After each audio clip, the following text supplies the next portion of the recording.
बच्चों होता क्या है कि अगर आप किसी बॉडी पे डिफॉर्मिंग फोर्स लगाते हो, मतलब लोड लगाते हो, तो उसमें डिफॉर्मेशन प्रोड्यूस होती है। अब क्या होता है कि कोई भी एक बॉडी कितना लोड सह सकती है या इसके बारे में अगर हमको स्टडी करनी होती है तो हम एक क्वांटिटी डिफाइन करते हैं जिसे हम कहते हैं स्ट्रेस। क्या कहते हैं? स्ट्रेस। अब जैसे एक एग्जांपल लेते हैं, ये बताओ बच्चे, जैसे मान लो आपके पास एक यहाँ पर चेयर है, ये आपने डिज़ाइन किया, आप चाहते हो उस पर ज़्यादा लोड ये सह सके, आप चाहते हो ये चेयर पहले से ज़्यादा लोड सह सके, आप क्या करोगे बताओ? क्वालिटी अच्छी करेंगे। आप इसका एरिया वगैरह क्या कर दोगे? बढ़ा दोगे। ज़्यादा एरिया होगा, आपको सर ज़्यादा मोटा थिकनेस बढ़ा देंगे, तो ज़्यादा एरिया बढ़ाएंगे तो वो ज़्यादा लोड सह सकेगा। थोड़ा सा आप ये बताओगे। तो अब एक्चुअल में क्या होता है बच्चे, हम क्वांटिटी डिफाइन करते हैं, फिजिकल क्वांटिटी स्ट्रेस। स्ट्रेस हमें एक आइडिया देता है कि एक बॉडी कितने स्ट्रेस में है और कितना वो बेसिकली लोड सह सकता है। जैसे हमारे दिमाग का भी स्ट्रेस होता है ना, अभी बच्चा बैठा हुआ है काफ़ी स्ट्रेस में लग रहा है, इसका ध्यान पता नहीं कहाँ पर है, तो हम हर चीज़ का एक स्ट्रेस कैलकुलेट होता है। स्ट्रेस मतलब कि कैपेसिटी कितनी है, आप कितना उस पर लोड दे रहे हो, कितना वो सह सकता है और कितना दे रहे हो, तो एक तरीके से ये स्ट्रेस की कैलकुलेशन होती है। अब जब हम स्ट्रेस की बात करते हैं तो स्ट्रेस होता है बच्चे force per unit area. Area what is cross section area. अब होता क्या है, थोड़ा सा बच्चे ध्यान से समझना। जैसे मान लो आपके पास कोई एक रॉड है, आप किसी एक रॉड को आइदर कंप्रेस करते हो या उसको बाहर खींचते हो, मतलब आप फोर्स लगा रहे हो। आमतौर पे वैसे तो देखो, आमतौर पे डेली लाइफ में जो हम देखते हैं कंप्रेसिव फोर्स ज़्यादा देखते हैं, क्योंकि आप जब जिस चीज़ पे बैठे हो, आप अभी चेयर टेबल पे बैठे हो, तो आपका जो फोर्स है इसको क्या कर रहा है? कंप्रेस कर रहा है। आमतौर पे हम ज़्यादातर जो डिस्कस कर रहे हैं डेली लाइफ में कंप्रेसिव फोर्स से करते हैं। तो होता क्या है कि जब हम किसी बॉडी पे फोर्स लगाते हैं या लोड लगाते हैं, देखो चीज़ के अलग अलग नाम है, लोड या डिफॉर्मिंग फोर्स। डिफॉर्मिंग फोर्स लगाते हैं तो ये बॉडी रजिस्ट करने की कोशिश करती है। क्या कोशिश करती है? रजिस्ट, मतलब आपके विपरीत काम करने की कोशिश करती है। क्योंकि ऐसा नहीं है कि इसके मॉलिक्यूल, आप लोड लगाओगे तो मॉलिक्यूल कहेंगे कि हाँ हाँ लगा दो, वो कहेंगे ऐसे कैसे, हम बताते हैं तुम्हें। तो वो क्या करेंगे? एक रेजिस्टेंस प्रोवाइड करेंगे। क्या प्रोवाइड करेंगे? रेजिस्टेंस। नोट्स है बच्चे? तो बेसिकली क्या है, वो एक रेजिस्टेंस फोर्स लगाते हैं। तो आमतौर पे जब हम स्ट्रेस को डिफाइन करते हैं तो स्ट्रेस जो होता है वो फोर्स पर यूनिट एरिया होता है, बट इसको हम restoring force per unit area भी कहते हैं। क्योंकि होता क्या है, जितना आप फोर्स लगाते हो इस पर, उतना ही इसके मॉलिक्यूल भी ठीक उतना ही फोर्स लगा रहे होते हैं, ठीक उतना ही फोर्स लगा रहे होते हैं। जैसे मान लो, लेट अस कंसीडर एग्जांपल लेते हैं। आप अगर अभी एक टेबल पे बैठे हुए हो या चेयर पे बैठे हो, मतलब कहीं पे बैठे हो आप, तो आपकी वजह से लोड लग रहा होगा और मॉलिक्यूल भी क्या कर रहे होंगे? एक अपोजिंग फोर्स लगा रहे होंगे, क्योंकि वो चाहते हैं कि भले ही आपके बैठने से कंप्रेशन तो हो गया, बट और कंप्रेशन प्रोड्यूस ना हो। समझ रहे हो? जैसे मान लो एक बच्चा है, अगर वो किसी चीज़ पे बैठा तो बैठने से थोड़ा सा कंप्रेशन हुआ, अगर वो मॉलिक्यूल एक अपोजिट फोर्स नहीं लगाएंगे तो वो चीज़ क्या होती जाएगी? कंप्रेस होती ही जाएगी, होती ही जाएगी। तो एक जवाबी कार्रवाई में फोर्स क्या करेंगे? लगाएंगे। जितना आप, हाँ बच्चे, जितना आप लगा रहे हो उतना ही वो लगाएंगे। बेसिकली आप mg लगा रहे हो तो क्या लगाएंगे? mg लगाएंगे। तो बेसिकली स्ट्रेस क्या होता है बच्चे? Force per unit area. अगर बेसिक लैंग्वेज में बोलो फोर्स पर यूनिट एरिया होता है, और स्ट्रेस से हम आइडिया लगाते हैं कि बॉडी भाई कितना लोड सह सकेगी। अब फोर्स की यूनिट क्या होती है बच्चों? न्यूटन। और एरिया की क्या होती है? Metre square. ठीक है। अब देखो बच्चे, कोई भी बॉडी टूटेगी या नहीं टूटेगी, ये हम स्ट्रेस से कैलकुलेट करते हैं। टेबल या चेयर चाहिए जो ज़्यादा लोड सह सके, तो आप एक काम करो बच्चे, उसका एरिया बढ़ा दो। एरिया बढ़ाने से अपने आप उस पर स्ट्रेस लगना क्या हो जाएगा? कम हो जाएगा। तो ज़्यादा स्ट्रेस से, मतलब स्ट्रेस कम हो जाएगा तो इजीली टिक पाएगा। आई बात समझ में या नहीं बात समझ में आई? तो अब स्ट्रेस के बारे में बात करते हैं। तो देखो बच्चे, होता क्या है कि हर मटेरियल की स्ट्रेस बियरिंग लिमिट होती है। कई कई मटेरियल ऐसे होते हैं जो ज़्यादा स्ट्रेस सह सकते हैं, कई कई मटेरियल ज़्यादा स्ट्रेस नहीं सह सकते। मान लो हमारे पास ये ऐसे प्लास्टिक का है, ऐसे ही हमारे पास लोहे का भी होता, सेम आइडेंटिकल होता। आइडेंटिकल मतलब कि शेप वगैरह क्या होती? सेम होती। आपको क्या लगता है दोनों सेम लोड सह सकते थे? नहीं। क्यों नहीं? क्योंकि दोनों की मटेरियल की क्वालिटी क्या है? अलग अलग है। तो दोनों की स्ट्रेस बियरिंग लिमिट क्या होगी? अलग अलग होगी। हम एक टर्म डिफाइन करते हैं बच्चे जिसे कहते हैं ब्रेकिंग स्ट्रेस। क्या कहते हैं? Breaking stress. जैसे मान लो होता क्या है, आमतौर पे मैं इस टेबल या चेयर पे, मैं किसी चेयर पे बैठा हूँ, तो मैं जब बैठा हूँ तो मैं ये निकाल सकता हूँ कि इस चेयर पे कितना क्या लग रहा होगा, स्ट्रेस कितना लग रहा होगा। या हम अपनी हड्डियों पे भी स्ट्रेस निकाल सकते हैं। थोड़ा सा हम आपको आइडिया देते हैं। जैसे मान लो बच्चे, हमारे पैर में हड्डियाँ हैं, हड्डियाँ किससे बनी है? कैल्शियम की बनी है। तो कई कई लोग का वजन बहुत ज़्यादा होता है, तो डॉक्टर ये कहते हैं कि आपका जो वजन है वो आपके पैरों पे पड़ रहा है, और वो आपका जो वजन है आपके पैर नहीं सह पा रहे हैं। कईयों के साथ ऐसा होता है जो ओवरवेट होते हैं, क्योंकि उनकी बॉडी की वजन की वजह से इतना स्ट्रेस बढ़ जाता है, इतना स्ट्रेस बढ़ जाता है कि उनके पैर की हड्डियाँ वो सह नहीं पाती। तो आमतौर पे जैसे आप डेली लाइफ में स्ट्रेस निकालते हो, बट स्ट्रेस के बाद एक टर्म और यूज़ करते हैं जिसे कहते हैं ब्रेकिंग स्ट्रेस, कि वो बॉडी कितना स्ट्रेस सह सकती है। तो मान लो बच्चे, एक बच्चा है, एक चेयर है जिसकी 4 पैर हैं, और जो 4 पैर लेग्स है उसका क्रॉस सेक्शन स्क्वायर है। कैसा क्रॉस सेक्शन है? स्क्वायर। स्क्वायर क्रॉस सेक्शन का मुझे समझ में आया? आप जिस बेंच पे बैठे हो उसका क्रॉस सेक्शन कैसा है? देखो क्रॉस सेक्शन बच्चे जो होता है वो 2D फिगर होती है। कैसी होती है? 2D। इधर वो रेक्टेंगल होगा, जैसे मान लो ये है, इसका क्रॉस सेक्शन कैसा है? सर्कल। अगर क्यूबिकल शेप होगी इसका क्रॉस सेक्शन कैसा होगा?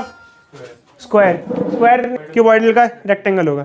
तो देखो बच्चे, एक चीज़ ध्यान रखना, जब कभी आपसे क्रॉस सेक्शन की बात करते हैं तो क्रॉस सेक्शन जो होता है वो 2D शेप होती है। कैसी शेप होती है? 2D। आइदर वो सर्कल होगा, और वो स्क्वायर होगा, और वो क्या होगा? रेक्टेंगल। तो मान लो ये जो है आपका जो क्रॉस सेक्शन स्क्वायर है, इसकी साइड क्या है? 10 सेंटीमीटर है। 4 लेग्स हैं। इस पे एक बच्चा बैठ गया जिसका मास 100 किलो का है, पिज़्ज़ा बहुत खाता है।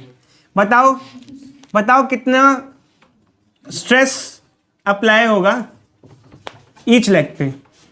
अब हमको क्या करना है कि स्ट्रेस निकालना है ईच लेग पे कितना होगा। तो स्ट्रेस कैलकुलेशन के लिए हम लोग फोर्स अपॉन एरिया यूज़ करते हैं। और यहाँ पर जब आप एरिया लोगे, जैसे अब 4 लेग्स हैं, तो एरिया को हम किससे मल्टीप्लाई करेंगे? 1 का निकाल के किससे मल्टीप्लाई करेंगे? 4। क्योंकि जितना भी लोड है वो चारों पे क्या हो रहा है? इक्वली डिस्ट्रीब्यूट हो रहा है। तो जैसे बच्चों हम एक काम करते हैं, इसको हम लोग अप्लाई करते हैं। फोर्स कितना है बच्चों? 100। ये मास 100 है तो फोर्स कितना होगा? 1000 न्यूटन। और एरिया क्या है? स्क्वायर की साइड है तो एरिया क्या होगा? साइड का स्क्वायर 1/100 होगा। एक मिनट जाओ बच्चे, मैं करा रहा हूँ ना, इधर देखो। तो इसका 10 का स्क्वायर क्या हो जाएगा? 100। और सेंटीमीटर का स्क्वायर क्या हो जाएगा? 10 की पावर -4 मीटर स्क्वायर। अब आप लोग पूछोगे कैसे आया? देखो बच्चे, आप लोग कैलकुलेट करना सीखो। हम सेंटीमीटर को क्या लिखते हैं? 10 की पावर -2 लिखते हैं। तो 10 का स्क्वायर क्या हो जाएगा? 100। और 10 की पावर -2 का स्क्वायर क्या हो जाएगा? 10 की पावर -4। तो टोटल एरिया क्या होगा? 4 लेग है और एक का एरिया कितना है? 100 × 10 की पावर -4 मीटर स्क्वायर। 25 लेकिन 4 लेग का हुआ ना। 10 की पावर 4 न्यूटन पर मीटर स्क्वायर। अब देखो जो स्ट्रेस के बारे में बात करते हैं ना, स्ट्रेस, हाँ 2 से वो काट ले। हाँ क्या आएगा? 2.5 आएगा ना, यहाँ 2.5 आएगा ना, 2.5 आएगा। ठीक है, 2.5 इंटू 10 की पावर 4 न्यूटन पर मीटर स्क्वायर, ये आ जाएगा। 4 से इसलिए मल्टीप्लाई किया जितना वेट है। देखो बच्चों, हमको एक क्वेश्चन दिया है कि एक टेबल है जिसका जो पैर है, लेग्स है, उसका जो क्रॉस सेक्शन एरिया वो स्क्वायर है और उसकी साइड 5 सेंटीमीटर है। अब इसके अलावा इसमें बोला गया है कि अगर ये जो मटेरियल है इसका ब्रेकिंग स्ट्रेस है 2 इंटू 10 की पावर 5 न्यूटन पर मीटर स्क्वायर, तो ये जो टेबल है कितना लोड सह सकती है मैक्सिमम। देखो बच्चों, एक चीज़ जानना जरूरी है, जो ब्रेकिंग स्ट्रेस होता है वो मटेरियल टू मटेरियल क्या होता है? डिफरेंट होता है। अब ये ब्रेकिंग स्ट्रेस क्या होता है? देखो बच्चों, कोई भी मटेरियल इधर कितना भी स्ट्रेस सह सकता है मैक्सिमम, उसको कहते हैं ब्रेकिंग स्ट्रेस। आयरन का ब्रेकिंग स्ट्रेस अलग होता है, वुड का ब्रेकिंग स्ट्रेस अलग होता है, कॉपर का ब्रेकिंग स्ट्रेस अलग होता है, स्टील का ब्रेकिंग स्ट्रेस अलग होता है। हमारी एनसीईआरटी की बुक में सभी मटेरियल का ब्रेकिंग स्ट्रेस दिया हुआ है। सभी मटेरियल का क्या दिया हुआ है? ब्रेकिंग स्ट्रेस दिया हुआ है। अलग अलग मटेरियल का ब्रेकिंग स्ट्रेस क्या होता है? अलग अलग होता है और फिक्स्ड होता है। क्या होता है? फिक्स्ड होता है। अब जैसे मान लो आयरन का ब्रेकिंग स्ट्रेस इतना है तो इतना ही रहेगा, और टेबल में आप हमेशा वो वैल्यू आपको सेम यूज़ करनी पड़ेगी। जो एक प्रॉपर कंपोजिशन है, कोई एक प्रॉपर मटेरियल है, उसका ब्रेकिंग स्ट्रेस क्या होता है, फिक्स होता है। अब ब्रेकिंग स्ट्रेस का मतलब क्या होता है, आपने एक चीज़ पर लोड लगाया, ठीक है, क्या लगाया, लोड लगाया। लोड लगाया मतलब फोर्स लगाया। अब आप क्या करते हो, फोर्स लगाते हो तो फोर्स की वजह से स्ट्रेस होता है। अगर आप फोर्स बढ़ाते जाओगे तो क्या बढ़ता जाएगा, स्ट्रेस बढ़ता जाएगा। मान लो हमारे पास एक चेयर है, उस पर आपने लोड लगाया। अब लोड लगाया तो कुछ स्ट्रेस होगा। अब आपने और लोड लगा दिया तो स्ट्रेस क्या हो जाएगा, और बढ़ जाएगा। और आपने और लोड लगा दिया तो स्ट्रेस क्या हो जाएगा, बढ़ जाएगा। तो एक चीज़ एक लिमिटेड अमाउंट ऑफ स्ट्रेस ही तो सह सकती है। मैं आपको होमवर्क दे दूँ, 2 वीडियो दे दूँ, 5 कह दूँ, ये भी देख के आओ, वो भी देख के आओ, तो मैं आपको वर्कलोड बढ़ाता जा रहा हूँ। एक टाइम में स्ट्रेस क्या हो जाएगा, बहुत ज़्यादा हो जाएगा आप पे, और आप क्या हो जाओगे, कोलैप्स कर जाओगे। क्या कर जाओगे, कोलैप्स। तो ऐसे ही क्या होता है कि अगर हम किसी बॉडी पे लोड लगाते हैं तो लोड की वजह से स्ट्रेस होता है, और स्ट्रेस बढ़ाते बढ़ाते एक लिमिट पे पहुंच जाते हैं। और हर मटेरियल की क्या होती है, एक लिमिट होती है। उस मटेरियल के बाद वो बॉडी क्या हो जाती है, टूट जाती है, और उस लिमिट को क्या कहते हैं, ब्रेकिंग स्ट्रेस। तो जैसे मान लो आमतौर पे हमारा फॉर्मूला क्या होता है, stress is equal to force upon area. But आपने क्या किया, फोर्स बढ़ाते बढ़ाते बढ़ाते बढ़ाते उसको ब्रेकिंग फोर्स पे ले गए। कहाँ ले गए, ब्रेकिंग फोर्स। ब्रेकिंग फोर्स वो फोर्स होता है जितना एक बॉडी मैक्सिमम फोर्स सह सकती है, झेल सकती है। जैसे मान लो ये स्टूल है, मैं इस पर बैठा हूँ, तो मैं कहूँ एक दोस्त तू भी बैठ जा, तीसरा कहे तू भी बैठ जा, और मैं फोर्स बढ़ाते बढ़ाते इसे कहाँ तक ले जाऊँ, ब्रेकिंग फोर्स तक ले जाऊँ। तो ब्रेकिंग फोर्स तक ले आते फोर्स बढ़ाते इस पर स्ट्रेस भी बढ़ता जाएगा, और स्ट्रेस बढ़ते बढ़ते एक लिमिट पे इतना स्ट्रेस हो जाएगा कि वो किसके बराबर हो जाएगा, ब्रेकिंग स्ट्रेस के बराबर हो जाएगा। और जैसे ही ब्रेकिंग स्ट्रेस होगा, प्लास्टिक मटेरियल एक लिमिट तक ही स्ट्रेस सह सकता है ना, क्योंकि ये कैसा किससे बना हुआ है, प्लास्टिक। तो प्लास्टिक की ब्रेकिंग स्ट्रेस की लिमिट होती है, इसकी ब्रेकिंग स्ट्रेस की कुछ लिमिट होती है।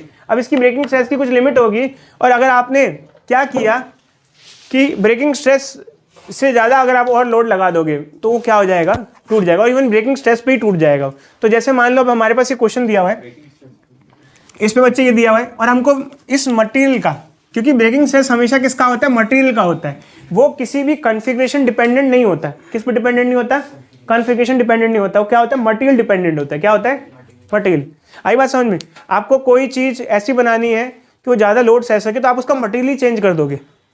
ज़्यादा मटेरियल मतलब उसका मटेरियल, प्लास्टिक की जगह क्या कर दोगे, आयरन कर दोगे, क्योंकि आपको चाहिए कि वो ज़्यादा लोड सह सके, ठीक है। तो breaking stress depends on nature of material के नेचर पे डिपेंड करता है। तो ये जो भी मटेरियल से बना हुआ है उस मटेरियल का ब्रेकिंग स्ट्रेस है ये, क्योंकि जो ब्रेकिंग स्ट्रेस होता है मटेरियल टू मटेरियल वेरी करता है। अगर आपसे कोई पूछे कि क्या ब्रेकिंग स्ट्रेस फोर्स और एरिया पे डिपेंड करता है, नहीं, breaking stress depends on nature of material. हर मटेरियल की लिमिट होती है कि वो कितना स्ट्रेस सह सकेगा।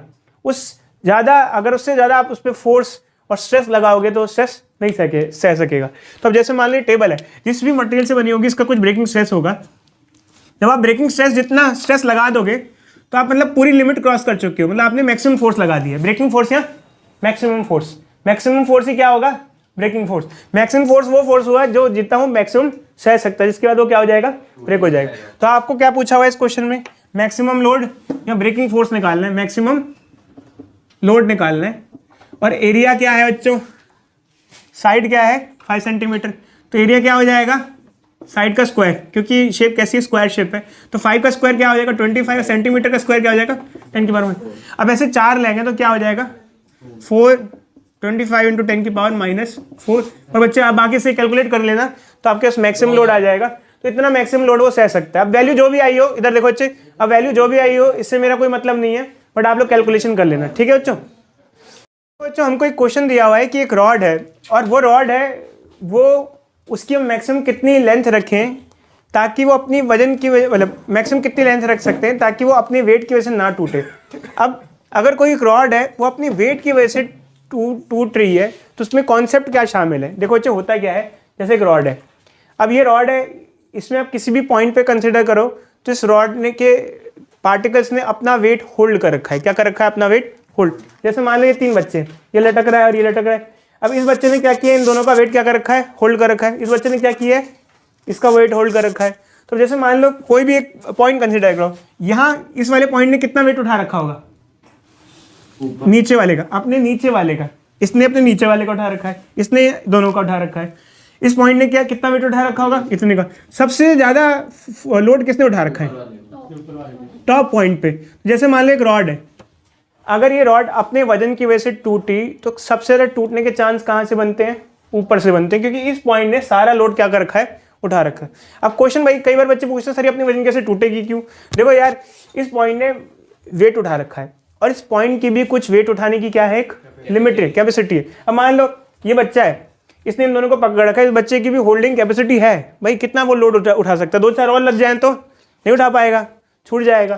तो अब होता क्या है कि एक रॉड की भी, रॉड के में जैसे मान लो यहाँ पे कोई पार्टिकल्स होगा, ये एलिमेंट है, अब इसकी भी एक स्ट्रेस सहने की, लोड बेयरिंग की कैपेसिटी, अगर वो इतना लोड उठा पाएगा तो ये बचा रहेगा, नहीं तो ये क्या हो जाएगा? टूट जाएगा। और क्वेश्चन में पूछा गया है कि इसको हम कितना लंबा लेंथ रख सकते हैं। अब जैसे ही हम लेंथ के बारे में बात करते हैं तो बच्चे थोड़े कंफ्यूज हो जाते हैं कि अभी तक हमने कोई लेंथ का कॉन्सेप्ट डिस्कस नहीं किया है। देखो अच्छा, लेंथ का मतलब क्या है? वेट से। क्या है? वेट। जितना ज़्यादा लंबी लेंथ रखोगे उतना वेट क्या हो जाएगा? बढ़ेगा। जितनी लंबी लेंथ होगी उतना वेट क्या होगा? ज़्यादा होगा। अगर हम बात करें तो इसमें पूछा कितनी लंबी लेंथ रख सकते हो ताकि ना टूटे, मतलब लिमिट में रहे। तो देखो अच्छा, हम यहाँ पर टूटने की बात करें तो मेनली क्या यूज़ करेंगे? Breaking stress. क्या होता है बोलो? Breaking force by area. Breaking force by area. अब ब्रेकिंग फोर्स क्या होता है? वजन mg, और एरिया ऑफ क्रॉस सेक्शन क्या होता है? a। ठीक है, जैसे मान लो इसका एरिया ऑफ क्रॉस सेक्शन कैसा है? सर्कल है,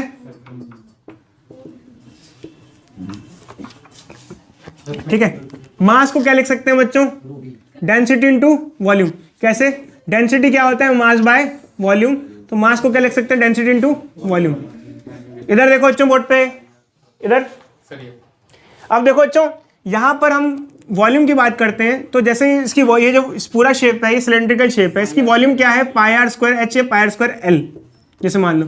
और ये पाई आर स्क्वायर क्या हो जाएगा? Cross section area. इसको क्या लिख देंगे? Area into length. ये हो जाएगा ए एल जी, और नीचे क्या आ जाएगा? ए। तो ए से ए कट जाएगा, तो ये ब्रेकिंग स्ट्रेस किसके बराबर हो जाएगा? ब्रेकिंग स्ट्रेस किसके बराबर हो जाएगा? रो जी एल। इधर देखो बच्चों, किसके बराबर हो जाएगा? रो जी एल। देख लो बच्चे, पहले पूरा डिस्कस कर लेंगे, ठीक है। तो अब ब्रेकिंग स्ट्रेस किसके बराबर आएगा? रो जी एल। तो ब्रेकिंग स्ट्रेस की कितनी लिमिट है हमारी? 2 इंटू 10 की पावर 5। डेंसिटी कितनी है? 10 इंटू 10 की पावर 3। जी को 10 ले लेंगे, और एल क्या आ जाएगा? मैक्सिमम लेंथ आ जाएगा। तो इतनी मैक्सिमम लेंथ हम सस्टेन कर सकते हैं। अगर हम देखें तो इसकी वैल्यू करीब करीब कम नहीं होगी, 2 मीटर आ रही है बच्चे। तो 2 मीटर पे टूट जाएगा, तो 2 मीटर से थोड़ी सी लेंथ हम क्या रखेंगे? कम ही रखेंगे। 2 से थोड़ा ना, बहुत कम कर दिया, बट 2 मीटर से अगर थोड़ा कम ही रखा तो ठीक रहेगा, बट ज्यादा रखा तो क्या हो जाएगा? टूट जाएगा, अपनी वेट की वजह से टूट जाएगी।